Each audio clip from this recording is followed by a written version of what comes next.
Hello, my name's Chloe. I'm 37 years old. I just experienced a profound loss and I wanted to share my experience with anyone who's willing to listen. It all started back when I was 16 years old. It was then that my mother was diagnosed with cancer. The doctors only caught her cancer when it was too aggressive for treatment. She suffered for 2 long years before finally succumbing to her illness. It was one of the worst moments of my life. My dad and I never fully recovered from that after. I was already 18, so I moved out pretty soon after Mom passed away to go to college. My dad and I barely spoke, but I did make sure to call him every once in a while.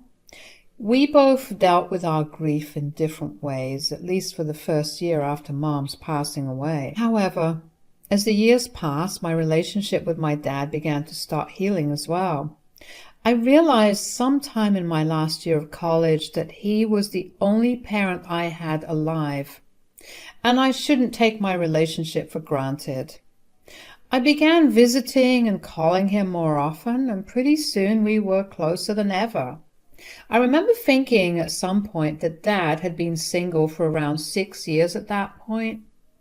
I didn't like him staying at home all alone, so I began slowly nudging him to consider entering the dating scene. He would almost always either change the topic when I brought it up, or he would nicely tell me that he wasn't interested. I dropped it and accepted that maybe Dad didn't want to see anyone after Mom, but that changed when I got a call from him one day. "Hey Dad, how's it going?" Everything's going pretty well. What about you, honey? Well, I'm always exhausted from working, but it's all good otherwise. That's good to hear. I kind of have some news that I need to share with you. Oh, what is it? I hope it's good news. It's wonderful news for me, but I'm worried about how you'll take it. Well, there's only one way for you to find out. Tell me about it. Okay, well, 3 years ago, I met a woman. We started dating. 3 years? Why didn't you tell me anything?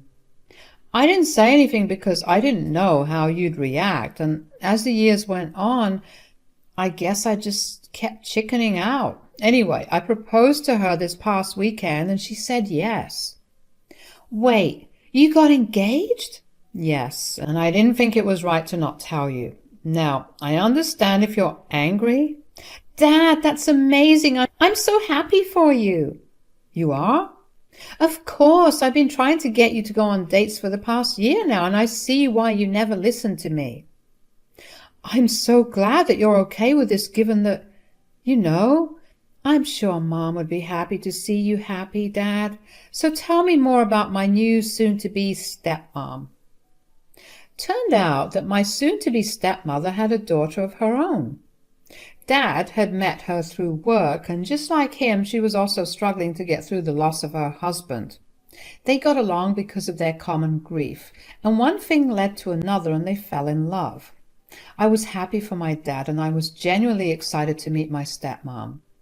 Dad invited me over to dinner so I could meet my stepmom and her daughter Bella. Dinner was nice, and my stepmom seemed lovely. Bella, however, was a little aggressive. She refused to speak to me or even acknowledge that I was there. I was a little put off by that, but Dad explained to me later on that Bella was still upset that her mom was getting married and would take some time to get used to it. I didn't mind anyway because I was pretty well settled at that point. I no longer lived with Dad and I had my job, so how Bella treated me didn't matter to me. I only interacted with Bella a handful of times, and one of them was the wedding. At the wedding, I was tasked with keeping an eye on her because she tried her best to sabotage it and cause a scene. Needless to say, she did not like me after that. The other person I interacted with at Dad's wedding was Nana Clara, Bella's grandmother on her late dad's side.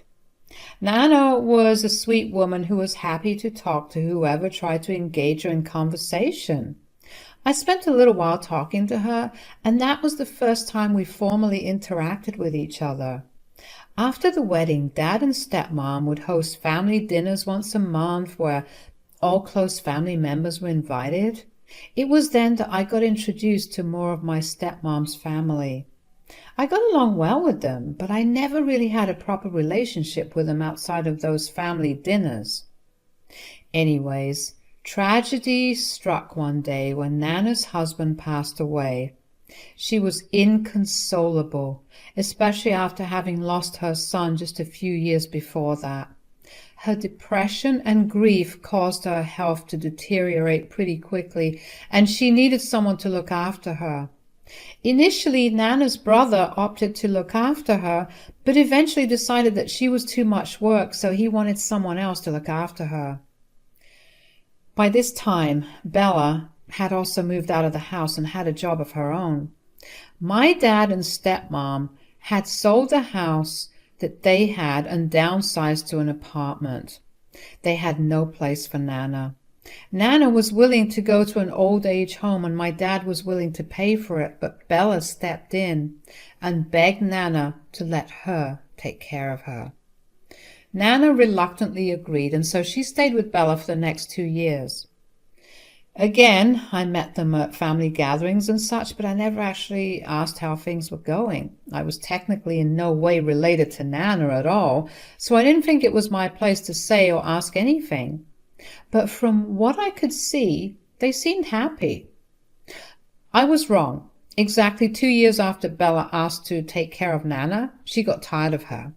She began asking other family members if they'd be willing to take Nana in, but none of them wanted to.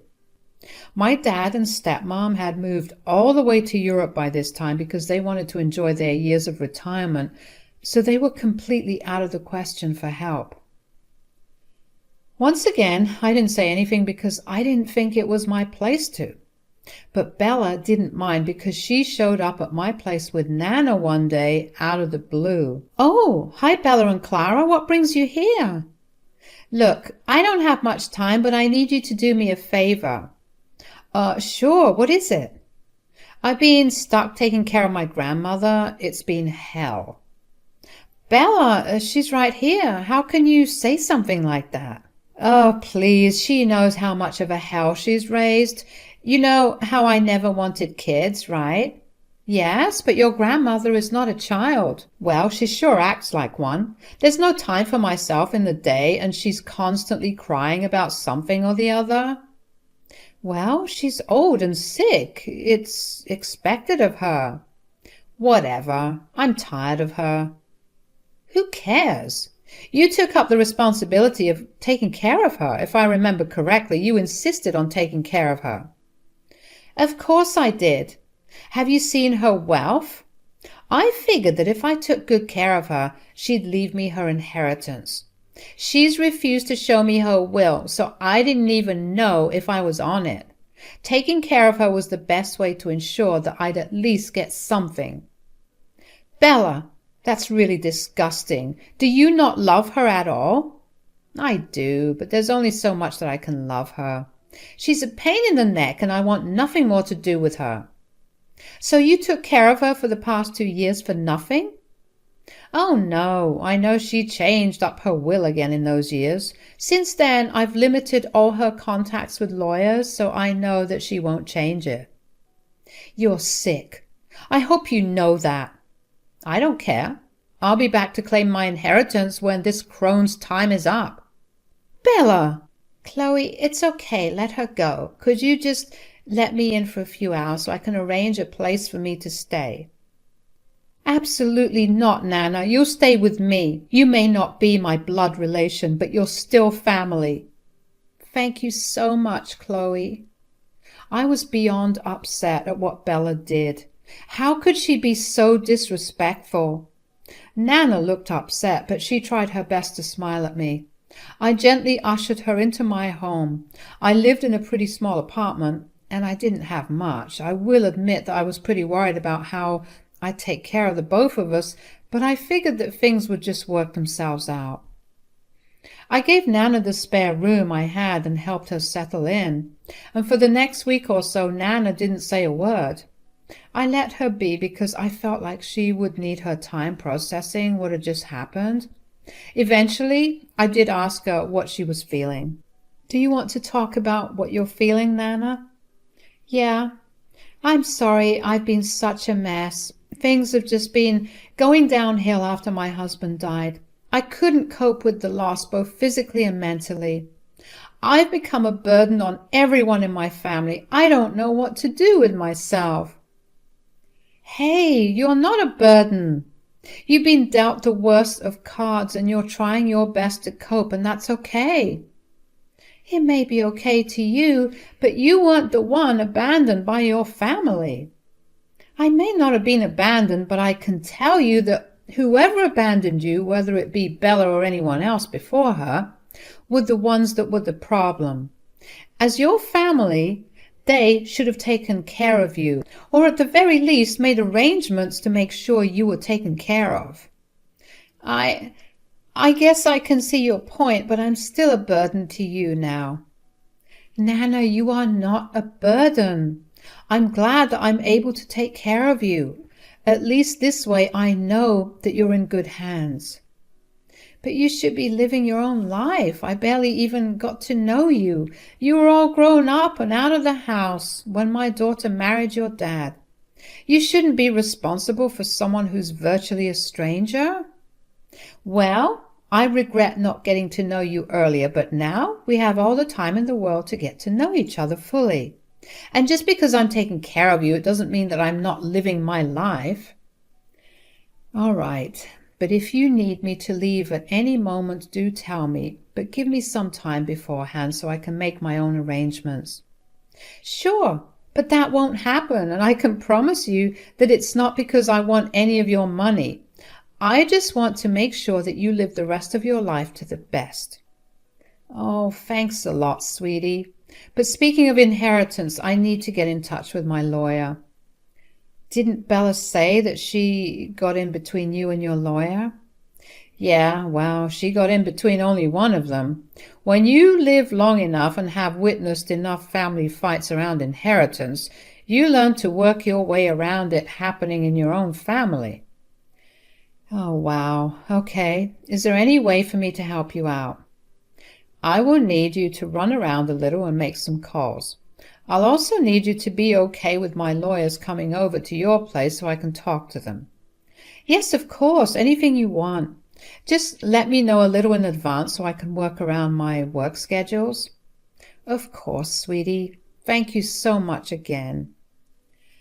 I was upset that people treated Nana so badly, that she considered herself to be a burden, so I worked hard after that to make sure that she stopped feeling that way. The last thing I wanted her to feel was that.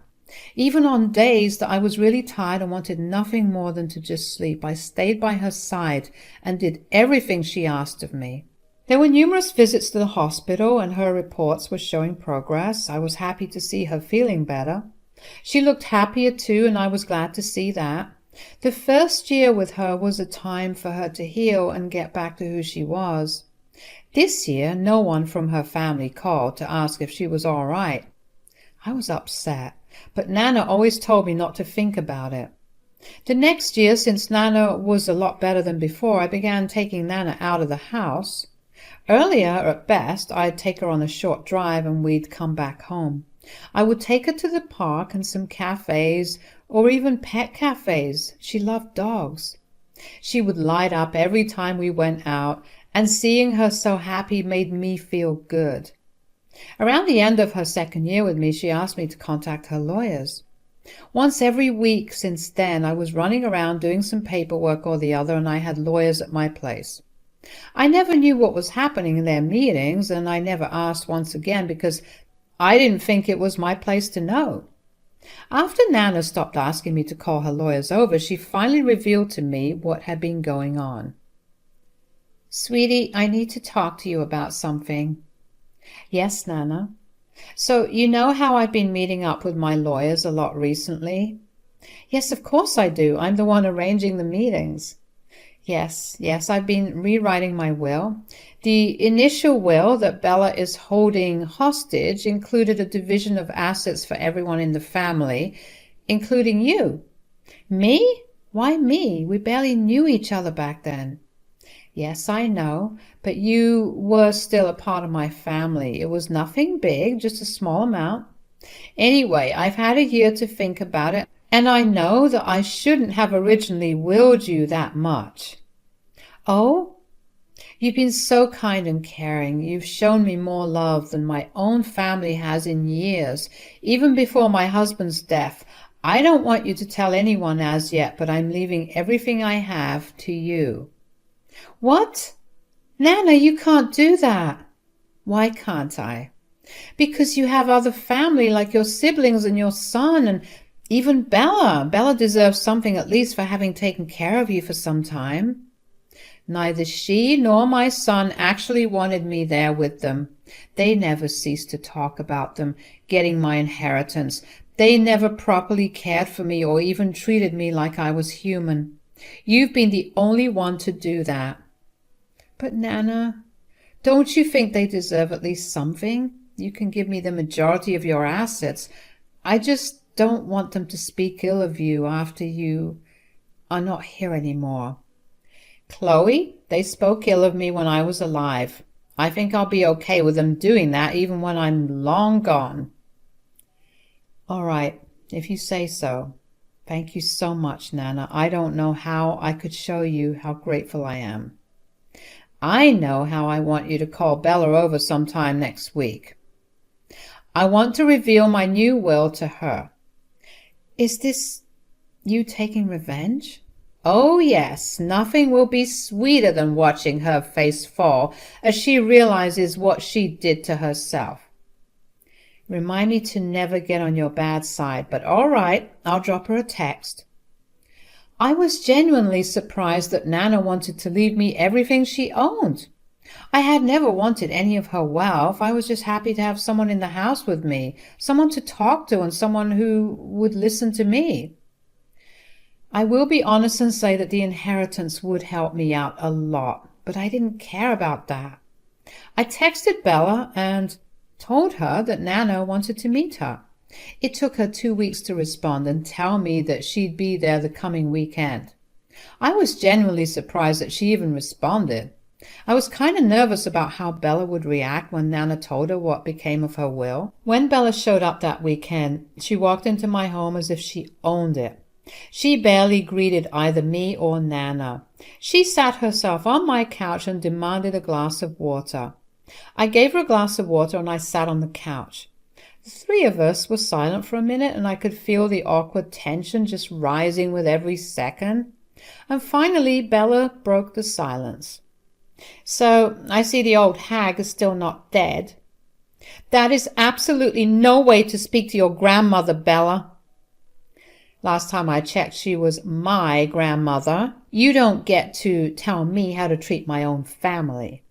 It's not about how you treat your own family. It's about how you treat another human being. Honestly, why did you even call me here? If you called me here to moral police me, I'm going to leave. No, wait. Nana had something to say to you. Hi, Bella. What do you want? These past 2 years have by far been the best 2 years for me ever since your grandfather passed away. And it was all thanks to Chloe. Are you trying to shame me? No, I'm not. I want to take something away from you. Here is a copy of my new will. What? I want you to know that I'm beyond disgusted with everyone in the family. The only person who showed me any real kindness was someone who wasn't even blood related to me. You're giving a stranger all of your assets? Bella, do you know how much Chloe has struggled? She wasn't in the slightest way as fancifully stable as you, yet she still took me in. She was nothing but kind to me. She tried to intervene for you and tried to convince me to give you at least something, but I want nothing to do with you. How can you do this? We share the same blood. Yet you never treated me that way. To you, I'm just some crone and hag, so I will treat you like the leech you are. But I needed this money. I blew through all my savings because I trusted that you'd give me assets. You are beyond entitled to think that you could treat me like I was trash and still expect me to give you my assets. Chloe, I know you did this. You brainwashed my grandmother. I always knew you were jealous of how my grandparents were still alive, but to go this low is disgusting. No, you leaving your grandmother at my doorstep because you were tired of her is what is disgusting. Even now you're not the least bit remorseful about what you did. You stole what was mine, you thief. I will take you to court. Oh, you can try, but I've outlined it pretty well that I have willfully given all my assets to Chloe. It's specific and detailed. Nothing you try will get you my assets. Now, I want you to get out of our lives for good. Bella obviously tried to create more of a scene, but neither Nana nor I paid any attention. Eventually she yelled at us even more before leaving. I was prepared to call the police to escort her away, but I was glad that she voluntarily left. I made sure Nana was doing okay, and she assured me that she was. After that, Bella told everyone in her family about what had happened. I got a lot of calls from Nana's side of the family calling me a thief for taking what was theirs. I didn't tell Nana much about it, but I have a feeling she knew. It was honestly disheartening to see all her family only care about what they could get from her after she was gone. They didn't even try to make up for their crappy behavior. I expected them to at least flock to my door and beg Nana to let them take care of her. I was grateful that didn't happen, but still, it was kind of crazy. I ignored all the calls and texts from unknown numbers who were obviously Nana's relatives. I instead spent all the time I could with Nana. Nana's health began to slowly get worse from what it actually was. About 2 months after our whole conversation with Bella, Nana had to get admitted to the hospital. She spent about 3 weeks there before she finally passed away. Even during her last days, no one came to visit her. I tried to reach out to them, but I got no replies. I guess they were so mad at Nana for not giving them inheritances that they decided to just not be there for her. I was heartbroken. I had gotten used to our little routines, and most importantly, I got used to finally having someone to listen to me. There were not many people there at Nana's funeral, and I guess that only made my grief worse. She was a wonderful person and deserved so many more loving people in her life. I'm just glad that I got to be there with her in her last hours, and that I was able to make her laugh even when she was struggling to stay alive. As soon as I received Nana's inheritance, the first thing I did was to go off the grid and move to a different state. I knew that Nana's relatives would try their hardest to come after me for the money, and I wanted to have zero contact with me.